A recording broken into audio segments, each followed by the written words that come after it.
টান টান উত্তেজনা আর হাড্ডাহাড্ডি লড়াই।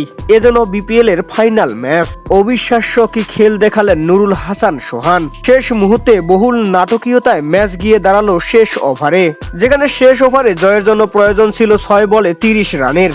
সেখানে নুরুল হাসান সোহান বরিশালের বিপক্ষে কার্ল মায়ার্সকে পিটিয়ে 3-4-3 ছক্কায় 30 রান করে বরিশালের লঞ্চকে ডুবিয়ে ম্যাচ জিতেই মাঠ ছাড়লেন।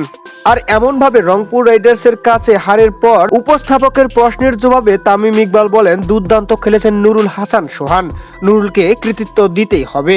আমরা ভালো ব্যাটিং করেছি, রংপুরও ভালো ব্যাটিং করেছে। এ ধরনের খেলা টুর্নামেন্ট তৈরি করে। তো দর্শক, এবারের বিপিএল এ আপনি শিরোপাজয়ী দল হিসেবে কাকে বেছে নিচ্ছেন, ফরচুন বরিশাল নাকি রংপুর রাইডার্স? তা অবশ্যই জানিয়ে দিবেন আমাদের ভিডিওর কমেন্ট বক্সে। চ্যানেলটিতে নতুন দর্শক হয়ে থাকলে চ্যানেলটি সাবস্ক্রাইব করে পাশে থাকবেন। ধন্যবাদ।